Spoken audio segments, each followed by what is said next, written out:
In the beautiful town of Yamizakura, there once lived two best friends, Kendros and Gojo. They both were inseparable since childhood. Gojo loved to play with Kendros, and they used to visit each other's house so often that their mothers believed that they had two sons. They used to have pizza nights filled with laughter, fun, and endless adventures. Their friendship blossomed with each passing day. On Kendros' 16th birthday, Gojo decided to throw him a surprise party and invited him to his place. When Kendros did not show up, he reached out to his father, who told him he had still not returned from his tuition. They went out to search for him and looked for him everywhere, but found no traces of him.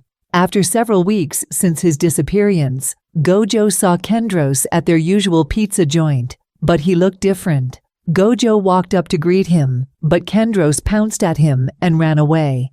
Gojo followed him, but to no avail. Days turned into weeks. One evening, Gojo was out for a stroll, reminiscing about his friend, when suddenly he saw Kendros walking out of the woods in old and tattered clothes. Curious, he decided to investigate the matter. With the full moon illuminating the forest, Gojo went back to the place where he had spotted Kendros. As he looked for traces that could lead him to Kendros, he heard a howl echoing through the forest. Worrying for his friend's safety, he ran towards the source of the sound. He couldn't believe his eyes when he saw a werewolf chained to a gigantic tree. Gojo could barely come to senses when the werewolf howled again, his howl sounding more like a cry for help. Gathering every bit of courage he had in him, Gojo walked up to the werewolf and stood in front of him. The werewolf stared at Gojo, with his eyes filled with tears of remorse. Gojo let out a gasp when he realized it was Kendros. Seeing his friend in this condition, he couldn't hold himself back and hugged him.